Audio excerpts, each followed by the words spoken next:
Hey, welcome to our bi-monthly Bridge Book Club. Today, we're discussing Annie's Ghosts, A Journey into a Family Secret by Steve Luxenberg, and today's event is hosted by Bridge, Michigan. We are so delighted that you're all here. My name is Amber DeLynn. I'm the membership director at Bridge, Michigan, and this event is co-hosted by Catherine Dugal, who is our development and engagement specialist. For those of you who may be new to Bridge, Michigan, I want to tell you a little bit about who we are and why we do these bi-monthly Bridge Book Club events. Bridge, Michigan is Michigan's nonprofit, nonpartisan news source. We cover issues that matter to you and your community. If you haven't seen us before, you can subscribe to Bridge, Michigan for free by visiting bridgemi.com. Also, we have a number of reader events. So one of these types of events that we do are these bi-monthly Bridge Book Club events, which are designed to be focused on a book that is related to Michigan in some way, which Annie's Ghosts, of course, is. This is our fifth Bridge in our Bridge Book Club series. We do these on a bi-monthly basis, as I mentioned. I do want to mention that those who are current Bridge Club members, people who have donated to Bridge in the past year, get a number of benefits for being a Bridge Club member, including access to a free ebook copy of each Bridge Book Club session. I will drop a link into the chat so that if you are interested in becoming a Bridge Club member, you can join today. Today, we are so lucky to be joined by author Steve Luxenberg. I will give you a full introduction to Steve in just one moment, but I just wanted to say that Steve, we are incredibly honored that you are willing to join us for a discussion of Annie's Ghosts. Well, I'm glad to be here, and I'm glad that so many people, I understand it was a reader's choice, and so I feel honored that that's the case. Absolutely. Annie's Ghosts we did a survey at the beginning of the year. It was reader suggested to us. And then when we put it to a vote, Bridge Club readers chose this selection for March. And we're just so excited. I really enjoyed the book and I learned a lot. I think a lot of our readers probably did. So we're excited to talk with you today. Our run of show for this afternoon is, in just a moment, I will formally introduce Steve to you. I'll be leading a discussion with Steve back and forth for about 30 minutes or so. And then we'll turn it over to questions from you for Steve. I see that there are already a question or two in the chat, which is perfect. That's exactly how we'd love for you to submit any questions that you have for Steve today about Annie's Ghosts. You can put those right in the chat window and you don't have to wait for the question and answer portion. You can put those in at any time. Catherine and I will be monitoring that chat section and trying to get to as many of those questions today as we can. We are recording this discussion, so if you would like to watch it again or you know someone who wanted to see it and missed it, we'll be posting the recording in Bridge, Michigan tomorrow, so you can go to bridgemi.com and you'll find it there so you could watch it at your convenience. Now, I'll get to the good stuff. Without any further ado, I would like to introduce Steve Luxenberg. Luxenberg is an associate editor at the Washington Post and an award-winning author. During his 40 years as a newspaper editor and reporter, Steve has overseen reporting that has earned many national honors for his reporters, including 2 Pulitzer Prizes. His new nonfiction book, Separate: The Story of Plessy vs. Ferguson and America's Journey from Slavery to Segregation, was published in 2019 to critical acclaim. It was selected as a New York Times notable book that year, one of 100 so honored, and in November, Amazon chose it for its best book of the year in history. Steve's first book was Annie's Ghosts, A Journey into a Family Secret, which was published in 2009, honored as a Michigan Notable Book, and selected as the 2013-2014 Great Michigan Read. Some of you may remember that. I remember seeing the promotion around the state. I wanted to make sure to mention, as a huge Wire fan, that Steve also has a TV credit. If you look carefully in the 5th and final season of HBO's dramatic series, The Wire, you'll see him as an extra that aired in 2008. Season 4 was my favorite, but season 5 is great as well. Steve's journalistic career began at the Baltimore Sun, where he worked for 11 years. He joined the Post in 1985 as deputy editor of the investigative special projects staff, headed by assistant managing editor Bob Woodward. In 2001, Steve succeeded Woodward as head of the investigative staff, and from 1996 to 2006, Steve was the editor of the Post Sunday Outlook section, which publishes original reporting and provocative commentary on a broad spectrum of political, historical, and cultural issues. Steve is a graduate of Harvard College As you read, he grew up in Detroit, where Annie's Ghost primarily takes place. He and his wife live in Baltimore and have 2 grown children. Steve, welcome, and thank you so much for being here today.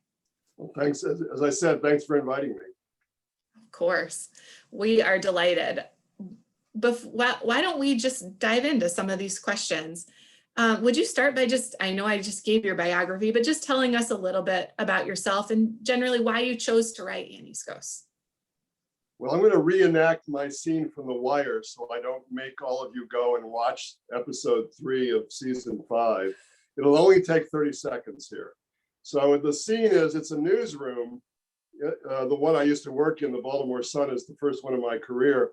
And in this fictional scene, the editor is giving the bad news about how they have to downsize the paper as the internet has started to affect the newspapers back in 2008. And we're all standing around and the editor is making his speech, and I'm standing there with my arms folded like this. I'm standing up, which I'm obviously not doing now. And here's what I do. That's my start turn. I want to prove to you that I am a Michigan native because I often will do this. I will hold up my hand and say, I grew up down in Detroit. So I know the mitten thing, just in case you were wondering whether I was a fraud. So imagine this situation. My mom dies in 1999.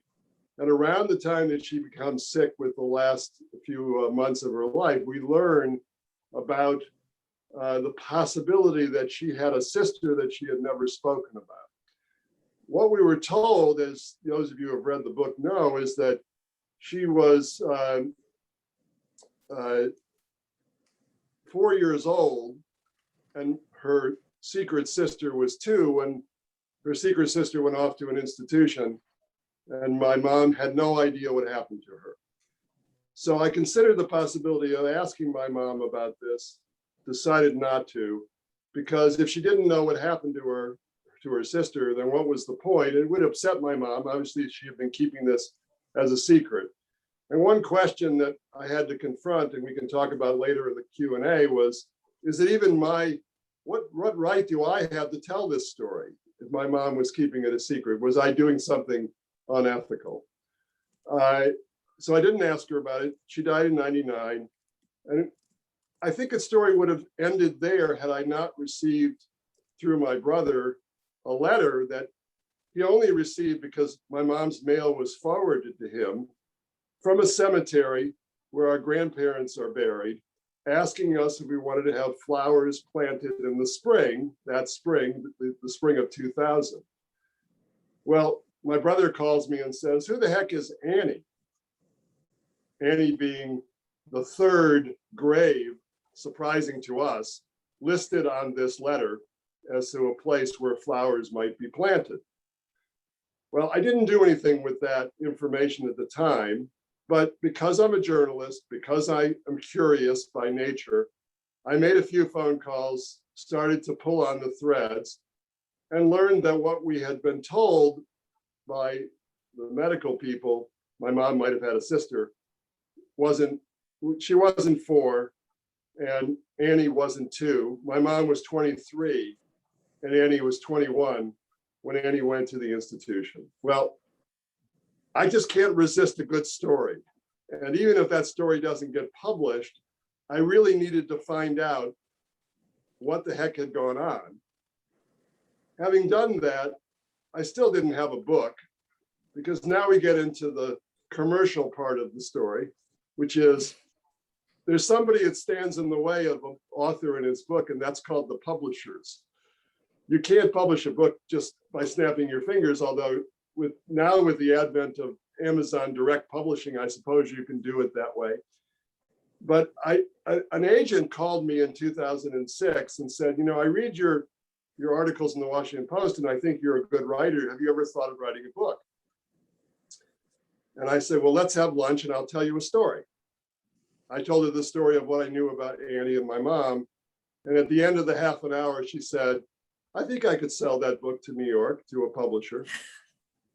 So it wasn't that I was so motivated by the story that I had to write a book. if that Okay. agent doesn't say to me, boy, I think I could sell that, and give me a lot of encouragement that there was a book there, I'm not sure that I ever write that book. So it's really a combination of the agent and my own interest that led to the publication of Annie's Ghosts. Okay, that's very interesting. It gives us a peek behind the curtain too, as far as how book publication works. So I appreciate that perspective. You talk about in the book about sort of being torn between being a son and being a journalist. And just now when you're describing sort of looking at the story, you know, and as a naturally curious person, it's hard to resist wanting to know more. Can you talk a bit about kind of your internal struggle and conversations on this topic with your siblings, and how, you know, how comfortable you feel about your choices and your process as you look back on it? Sure. From the very beginning, I understood that this was a story that was my family's story, not my story. Mhm. Everybody has a story. I mean, all of you out there have a story. I suspect that your families have stories that you've heard over the years. So the question is, who owns those stories?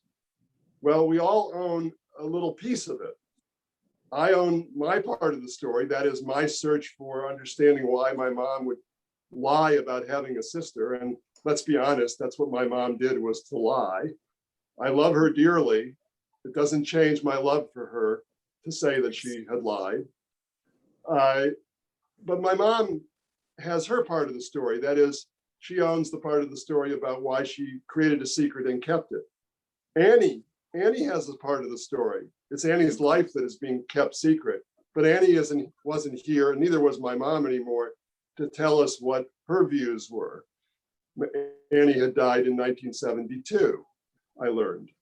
My siblings have a little piece of the story in the sense that they are all the children of my mom and my dad. And I didn't want to make anybody in the family feel uncomfortable about pursuing this. So I alerted them that what I was doing and gave them an opportunity, if they chose to take it, to ask me why you're doing this. And I didn't want the book to become a psychodrama about the living relatives of my family. Sure. But at some point, as those of you who have read it know, I do tell you what my siblings, my sisters, my brothers felt about my search for the answers in this mystery. Fortunately, there wasn't a lot of psychodrama. My older brother was skeptical that it was interesting to anybody else, but nobody had a problem with me writing about this, unlike some families where a lot of dissension might have occurred. Sure. I think I was the most curious about the mystery, except for my sister, who kept calling me up and saying, "What did you learn today?" You know, being a son and being a journalist, I think a lot of writers will tell you the same thing, but some might differ. A story can be told in any number of ways. Do I tell this story from a first person point of view? Do I put myself into this story? Do I leave myself out of the story? After all, my mom created the secret before I was born. So what role do I have in this story? And I just felt in the end that if I didn't put myself into the story, one, the story would be less honest. I mean, after all, I'm the one who wants to unearth this secret. Fair. And secondly, that I was in the shoes of the reader. In other words, if the reader was going to accompany me on this journey, the readers needed a guide. And I'm that guide. I'm you, all of you readers, trying to find out about my family story. But maybe you have a family story and you would make the story would feel more personal to you if you had that way of reading about it. But one editor in New York did ask me, you know, why don't you just tell the story from your mother and Annie's point of view?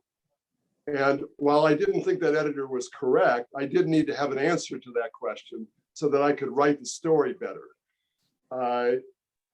The other thing is that I finally realized that there was no reason to avoid being a son. I couldn't avoid that, and a journalist, and to reconcile that those two roles are not necessarily in concert.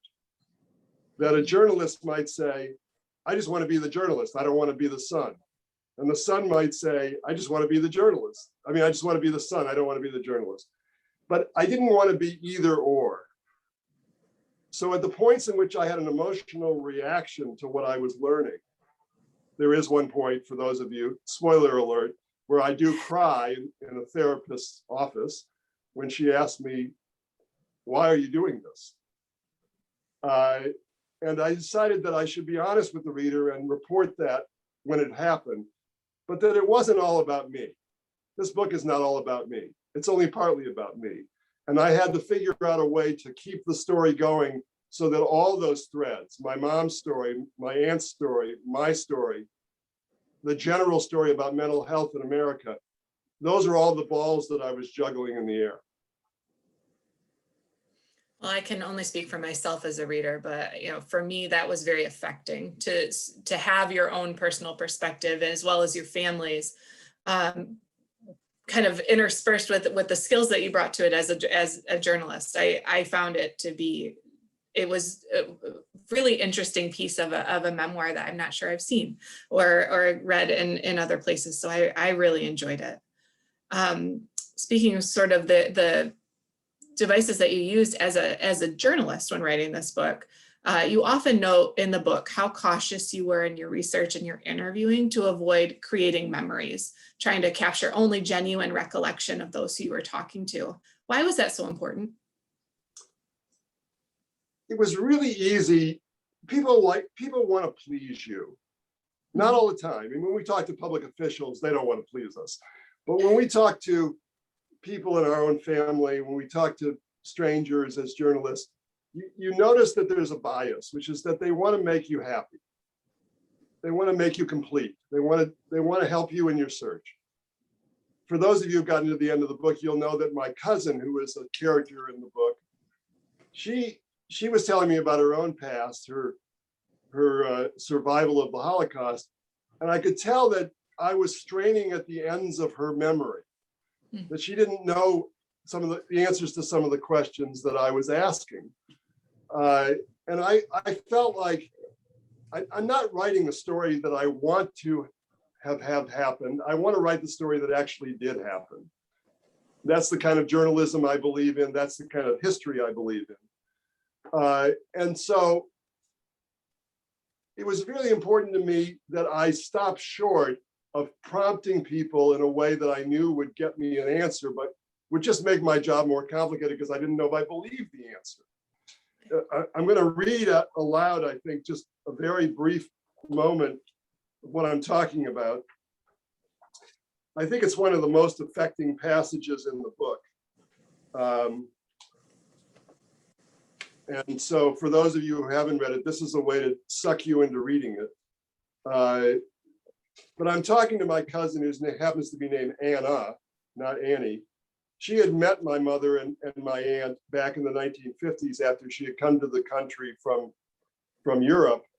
And here's what happens when I reach what I think is the limit of her knowledge about the story of her own life. Here's what I write. I had come to Chicago to go over her story once more, to resolve some of the inevitable discrepancies that dim memory and buried pain have imposed on her account. I'm going to skip a little bit.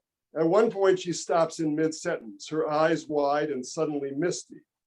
She apologizes, saying she woke up feeling nervous about some family tensions with her children, but confessing that yes, she does sometimes find it hard to remember such horrific times, that she'll never stop feeling guilty about working for the Nazis. I return the apology, saying she's such a stoic that I sometimes don't realize how much pain my questions must cause her. She looks off in the distance, and I wonder whether I'm getting the full story, whether it's even possible to reach that level. Isn't it human nature to wall ourselves off from some parts of our most appalling experiences? She's a survivor, and she survived by lying, by reinventing herself, by taking a job with the killers who had murdered her family, who were bent on wiping out her fellow Jews.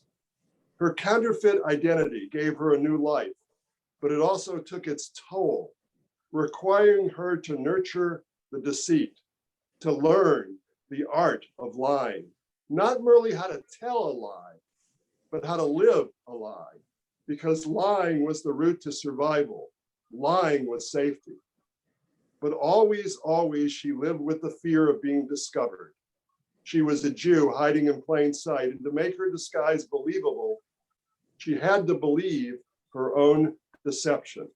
She had to make herself comfortable living among the very enemy that had killed her family. She had to turn herself into a secret. So isn't it possible, no more than that, isn't it likely that after the war, when she could go back to being herself, that she would find it hard 65 years later to keep it all straight, to help me separate the facts from the fiction, to satisfy my desire for precision when obscurity had been her goal. That's meant not just as an account of her life, but as a bit of an account of all of our lives as we struggle to remember things that we want to forget. Absolutely. Thank you so much for reading that. It's a perfect illustration of exactly what I was wondering about. It was something that a few readers had suggested ahead of time as well in our Facebook group about, that was such an interesting concept to them that they hadn't necessarily thought about when they were thinking of memoir writing, that how critical it was to sort of have accuracy and recollection, particularly as you're asking someone to recount some very painful parts of their life. So thank you for sharing that. This is not, so if it's inaccurate, I'm trying to help you understand why it might be inaccurate, so that accuracy isn't always the goal. Sure. As I write, obscurity helped her stay alive. So why should I disturb that obscurity? And I was wrestling with that, and I finally just decided, hey, why don't I write about that? That's interesting. Totally. As I mentioned at the get-go here, Bridge Book Club focuses on books with a connection to Michigan. And Annie's Ghost was chosen as the Michigan Humanity Council's Great Michigan Read in 2014. Have you been surprised by the book's lasting legacy in Michigan and beyond? Well, I'd like to say no, I wasn't surprised because I thought it was such a great book that would have a legacy. But yes, the Great Michigan Read, for those of you who don't know of it, is a program of the Michigan Humanities Council. They pick a book every 2 years. They spend 1 year reading books, and then the next year, after having selected one, they have a promotion that the author goes around the state. The most recent one was a book by about the Flint water crisis. So they obviously do all kinds of things. They've had fiction, they've had nonfiction. I got an email out of the blue from somebody identifying themselves as the Michigan Humanities Council representative saying they had chosen my book. I had no idea that they were even considering it. It was not something I applied for. No one applies for it. At first, I wondered if it was a scam, of course. But in the end, of course, it wasn't. But it was very important that you be willing to tour the state, because if they don't have an author to talk about his or her book, sure, then they don't really have a program. So the person who followed me was the author of a fiction book that some of you might have read called Station 11, which is set in northern Michigan. And the author of that book, Emily St. John Mandel, when she came to Michigan in the pre-pandemic times, I was one of her interviewers during one of the programs. So they have a continuity idea going there. It's a terrific program. That program really helped bring the book to corners of the state that I had not otherwise visited. I suggested to the Humanities Council that we go everywhere, not everywhere meaning every county, but in other words, we not stay in southeastern Michigan, we not go just to Kalamazoo or Grand Rapids. I wanted to visit the Upper Peninsula because I felt that the book had a resonance everywhere, that this was an opportunity to try to pursue that. So I'm glad the book has a legacy. It's partly due to Eloise. Eloise is a name that not everyone remembers. The younger generation, unfortunately, has tended to discover it through the paranormal community, which I disdain.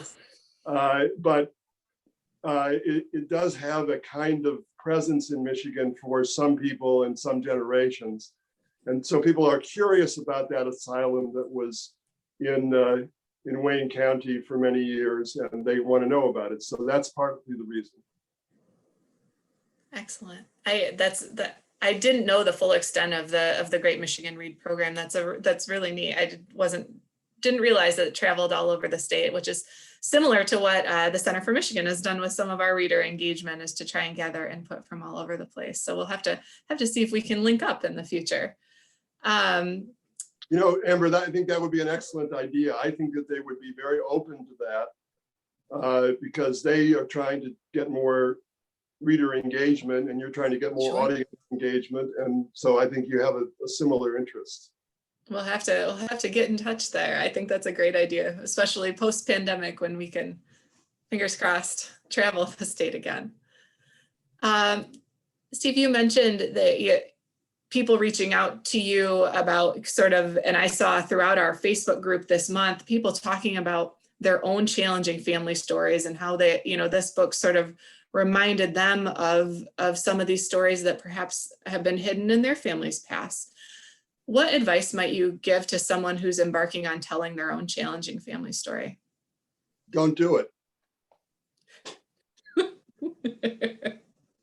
No, what I would tell people is be prepared for the possibility that you're going to be upsetting the family dynamic. And if you're insistent on telling that story because some portion of it is your story and you shouldn't let others, when I mentioned the possibility that if a family member had objected to my telling the story, I told my brother-in-law, I would consider not writing it. And my brother-in-law, who's not a journalist, looked at me, fixed me in the eye and said, "Why would you give anybody a veto power over your story?" Well, that's not a rhetorical question, I don't think. There is a yes answer to that and a no answer to that. The reason to give a veto power is because you don't want to upset the family and those family members and their relationship to you. If those relationships, if you know for a fact that you're going to never talk to your sister or brother or cousin or aunt or uncle again because they don't want you to write this story, then you might not want to write that story. Most families, I think, can bear the stress. Most families, but not all families. And it depends on what the secret is. There are some secrets that are worse than others in the family view. I was on a radio show during the publication period after Annie's Ghost, and somebody called up and said that it took them years to understand why a family photograph that sat on the mantelpiece didn't make sense to him.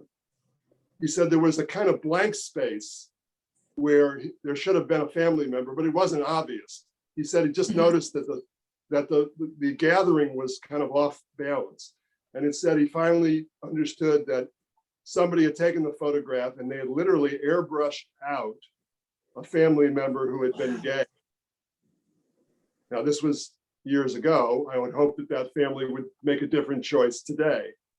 But that was a secret that his family couldn't bear, to the point that somebody had airbrushed that photograph. Holy cow. Without judgment, I stress that, without judgment. I don't want to say what a writer should or shouldn't do, but there are consequences to these stories.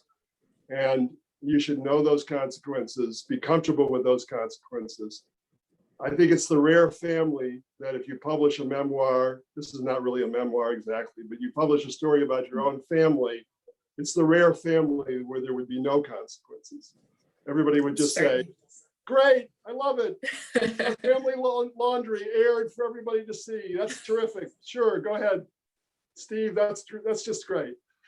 So I think to respect the family by involving them in the decision. That's what I did.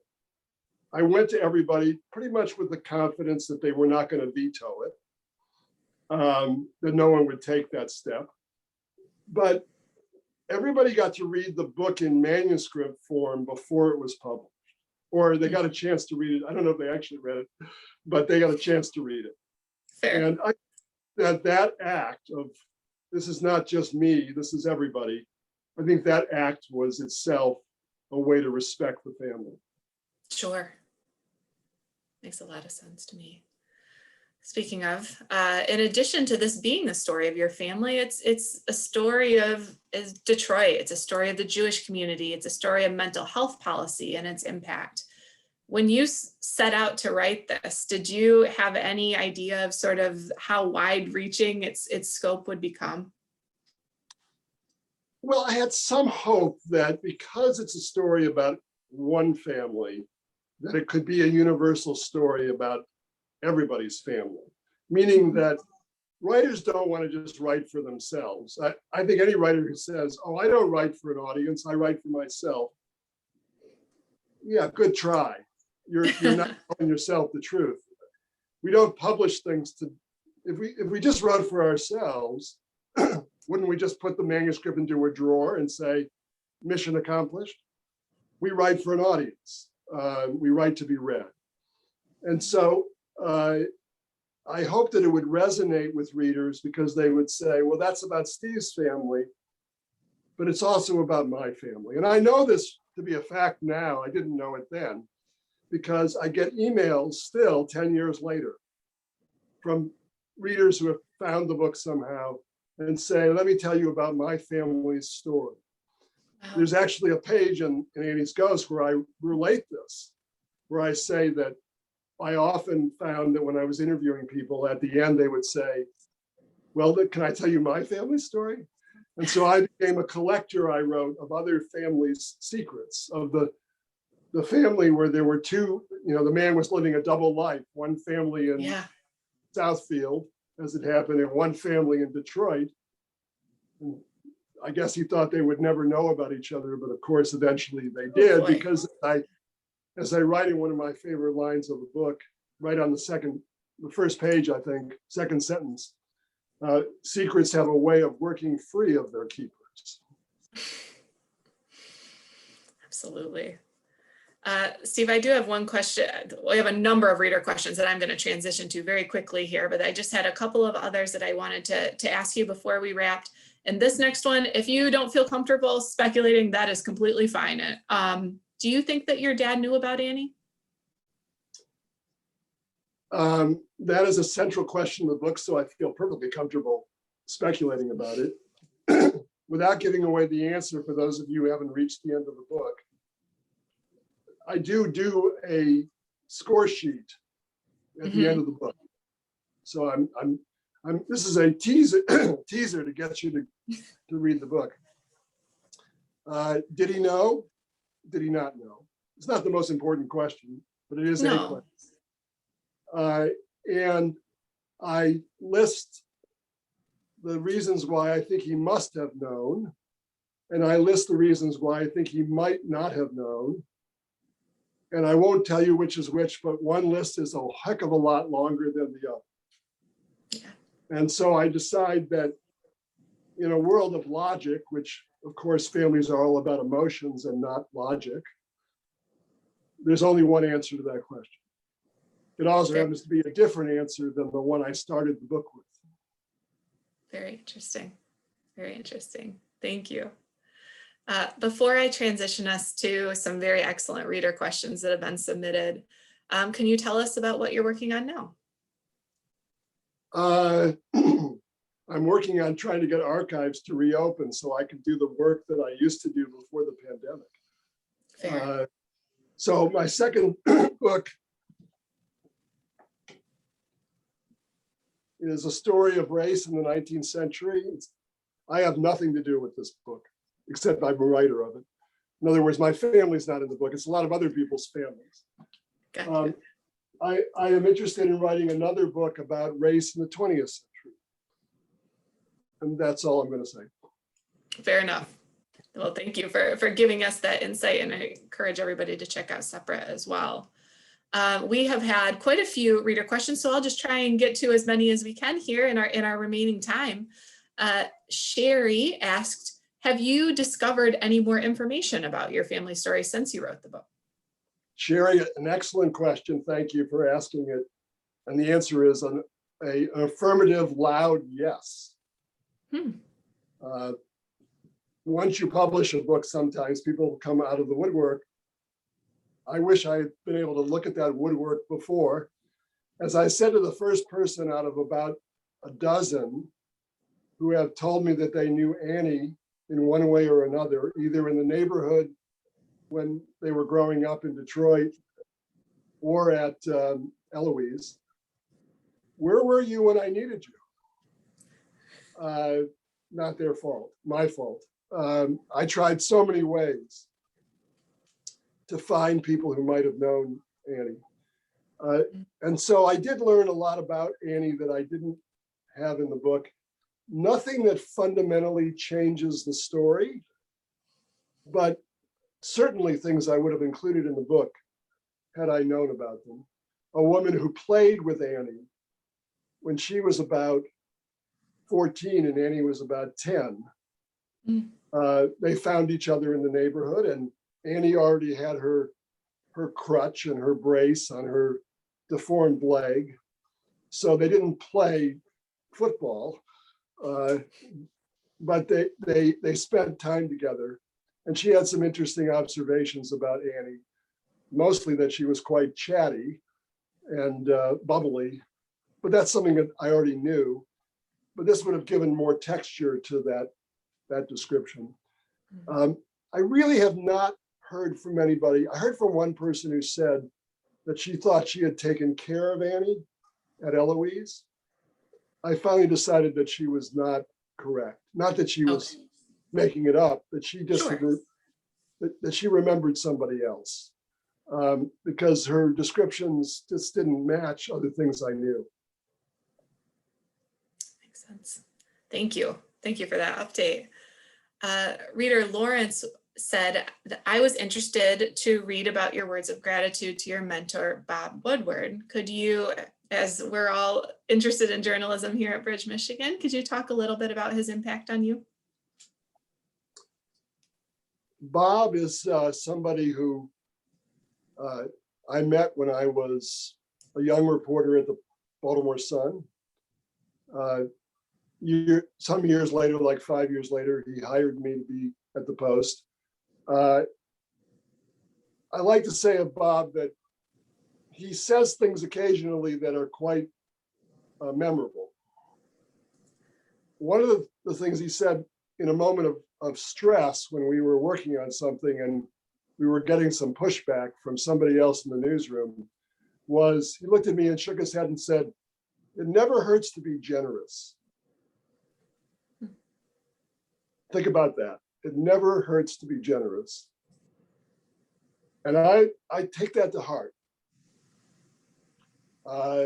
Meaning that in somebody like Bob in his position, who's a celebrity and famous and all that, he tries to keep himself on the straight and narrow by remembering to be generous. And that's something I think we can all remember. The other thing that he says for those journalists out there, I don't know what the question is, but the answer is more reporting. And I think that's a brilliant thing to say, because when I don't know what I'm writing about in the book, I often will, some people have asked me, do you have writer's block? And I said, all writers have writer's block. That is, we all get to a point where we don't feel like we can tell the story in whatever way we can, but the answer to me is more reporting. I've reached writer's block because I don't really know what I'm talking about. And I know it fundamentally, and that's why I can't write that part of the story. And so I put that aside and I say, go out and do more reporting and get more comfortable, more confident with what you are trying to write, and you'll do better. Okay. Very, very cool. That's very interesting to all of us. Thank you for being willing to share that. Mary wanted to know, your book was published in 2009. Have your feelings toward the story changed 10 years on? They've become a little less intense, as you might imagine. Although when I was answering a question about 5 minutes ago, I started to feel emotional about my answer, which always surprises me. But it shows that unlike, excuse me, No problem. unlike this book, I feel more emotional about Annie's ghost because it's about my family. Sure. It was not a problem to be dispassionate when I was writing it. And let's be honest, if I'm going to be a good writer, I have to be dispassionate about Annie's ghost too, because otherwise I get caught up in the story as a family member, and that's not good writing. That's not good journalism. It's not good art. You have to stand back and you have to say, is this any good? Would anybody care about this except somebody who knew me? I think the answer with Annie's ghost is yes. And that was a huge achievement to be able to get to say that. I also feel that in a way that I wasn't sure I would in 2009, that the book has a timelessness that's a little bit unfortunate. It's a timelessness because we don't remember the history of mental health treatment in America. We don't remember it in 2009. We don't remember it in 2019. We don't remember it in 1999. We don't remember it at all. We need to remember that era. We need to understand it. We need to know why we thought it was a good idea to have 5,000 people with psychiatric problems in one asylum, some of them who didn't need to be there, like my aunt. One of the people I interviewed for the book told me that your aunt would never be in a mental health treatment facility today. She would get mental health treatment, she needed it, but she wouldn't be a permanent resident. And that, I think, is the lasting legacy of Annie's Ghost too, not just the family part of the story. Absolutely. Actually, this next question from Harold is related to the mental health policy aspect of the story. He writes, in 1972 or thereabouts, there was a major new mental health code passed by the legislature in Michigan. Like lots of things that get legislated, some of the reasons for the new code that opened institutions and brought about creation of large community mental health movement from institutionalized to community care. How much, and do you think that that move was political versus humane and more rational than the past care model? I guess curious about, do you think that it was truly meant to improve care? Was it primarily political? What would your research suggest? Well, I'm always wary of anything being primary this or primary that, because Sure. they're so complicated.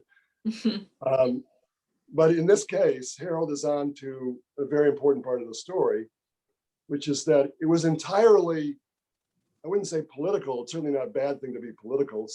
Politics is what make our government a government. But it was a response to a federal judge's panel ruling that the Michigan mental health system was essentially unconstitutional. Mm-hmm. And they didn't want to close the system down because what are you going to do with all of the people who are in need of care, many of them who are long-term patients, like my aunt, who was still alive in 1972, the first part of 72. So the legislature was already moving to rewrite the mental health code, and they now had a really urgent reason to do so, because what the judges said, the federal judges, if you don't write this code, we're going to have to take more drastic action. And that's the reason that the code was rewritten. Was it not at all humane? I wouldn't say that. I think it was partly for humane reasons, but that was not the driving force in this case. Interesting. Thank you for that history. Joanne says, I was very moved by you and your wife's decision to create a headstone for Annie's grave. Can you share a little bit about kind of what went into that decision and how that felt to be able to do that? Well, Joanne, thank you for giving away the end of the book. No, I'm not at all concerned about doing that. So yes, we put a headstone on Annie's grave, which was previously unmarked. Why was it unmarked? I don't really know. This is speculation. But if your mother is keeping her sister a secret, and she has my mother did participate in Annie's burial. She's the one who paid for the grave site. in a different row than her grandparents because there wasn't a space next to her grandparents any longer. You're probably not going to put a headstone on that grave. But I felt that one of the threads of Annie's Ghost is about, when people ask me, what is your book really about, Steve? I say, well, it's sort of about a secret, but I tell you the secret in the first few pages, so that doesn't make a book. Annie's Ghost, in my view, is about identity. The identity that my mother invented as an only child, the identity that Annie lost when she went into the institution and became essentially nameless, the identity that all of us have and struggle with throughout our lives. What better way to end this story of identity than by restoring Annie's to her? So names matter to us, I think. None of us have a choice in our names unless we change them when we get older. But we talk to each other by name. In the Jewish religion, which is, I'm not a very religious person, secular Jew, but in memorial services, you stand up and recite the names of the people who have died since the last, in the last year. Names are what we put on headstones. Names are what we put on memorials. There's a reason why we have the Lincoln Memorial and the Roosevelt Memorial. So it seemed like the best way to honor Annie's loss of identity was by restoring her identity to her. Absolutely. That was a very beautiful moment. I too was touched by reading that. We have a few questions from readers about the photos that were included in the book. Bradley wondered about the photo that was featured on the version of the cover that he had. And Lawrence had a question. I just want to scroll up and make sure I get it correct. Saying, that you had an exhaustive search for a photograph of Annie and weren't able to locate one. Can you tell us a little bit about the photos that were included? Let me take the photo of Annie last.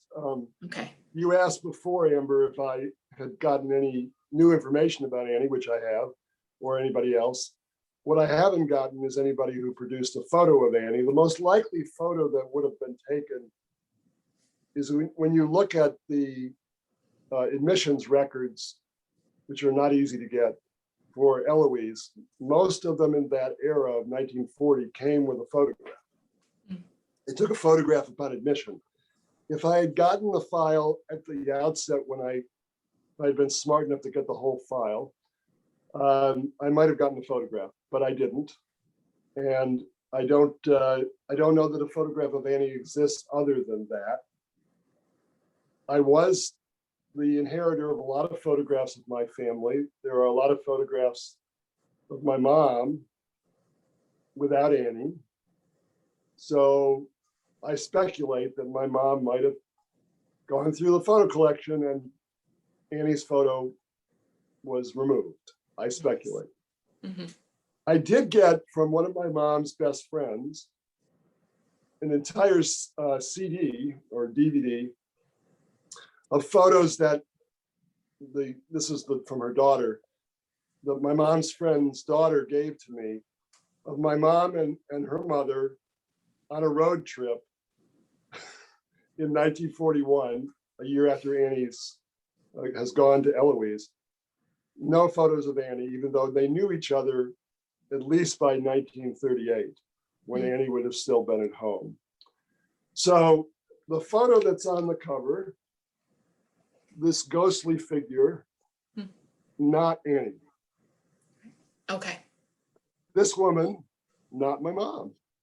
Now, you might think that the careful, precise journalist was not so happy about that choice of a photo, which was not my choice.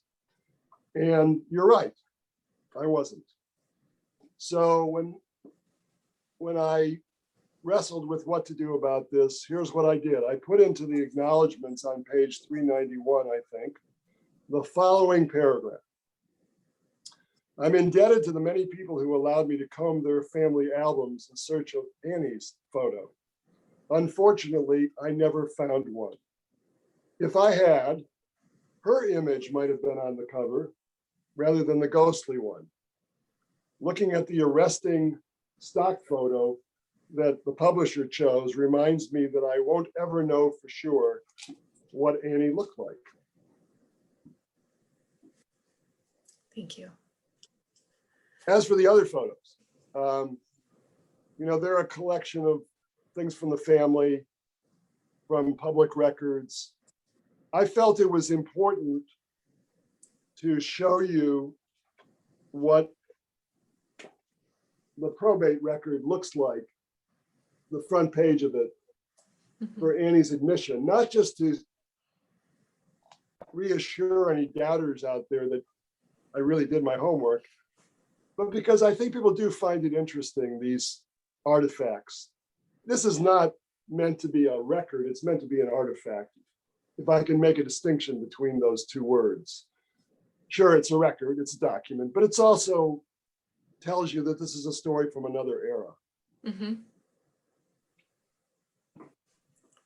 All right, well, thank you so much. I think we're getting very close to the end of the time here today, and I want to make sure to be respectful of your time and all of our readers' time. I do have one final question from a reader who wanted to know what remains of the Eloise site today.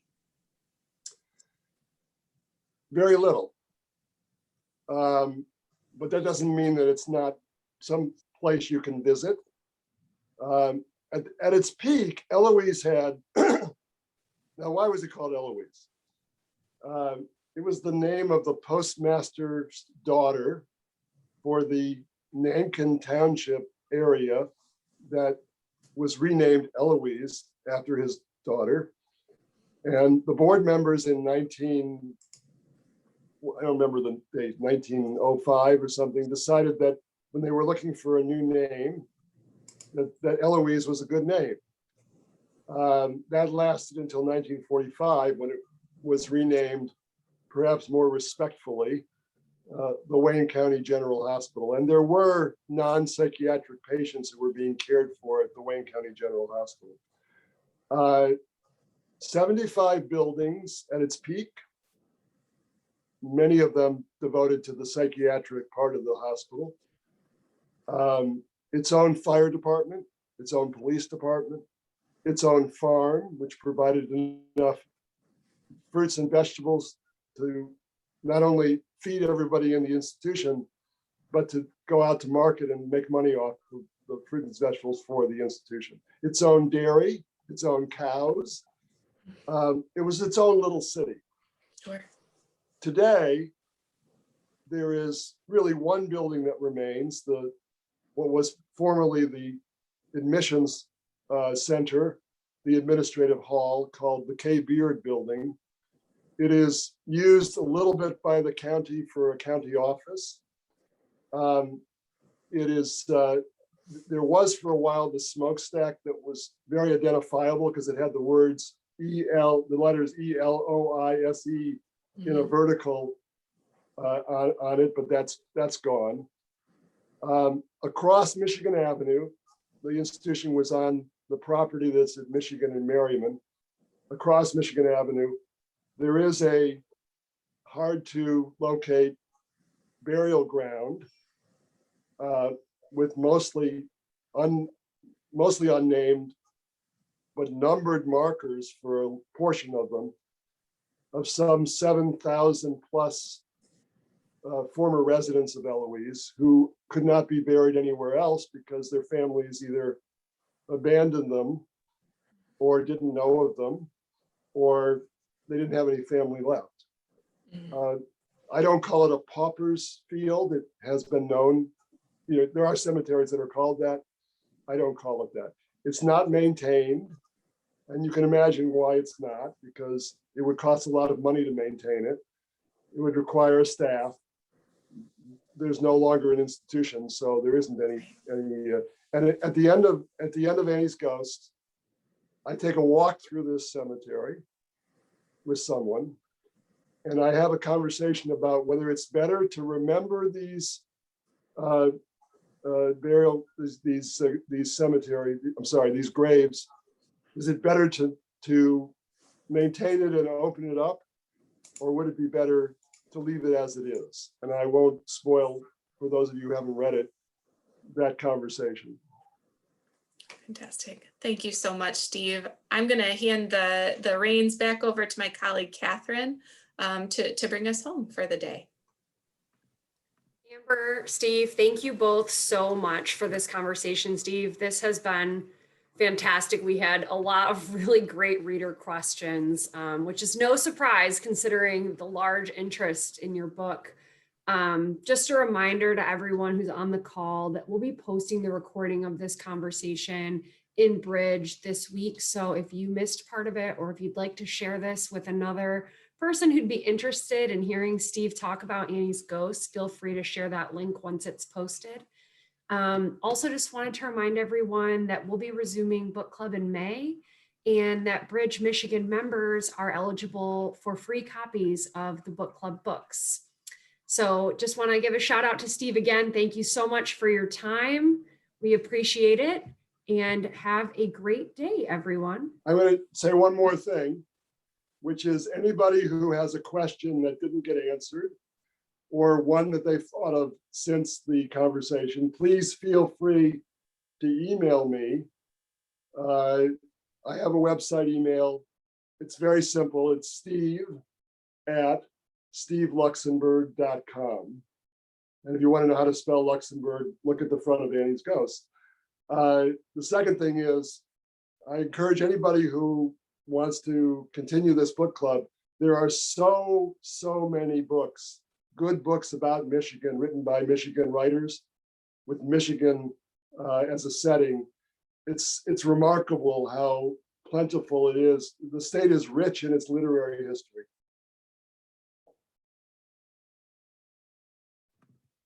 Thank you again for offering your email up and your cat up to us all. Amber dropped his email that he said in the chat. So once again, thank you so much, Steve. We really appreciate your time today. Thank you for inviting me, and thank you to everybody who's on the Zoom call for coming here. I really feel honored. Thanks, Steve.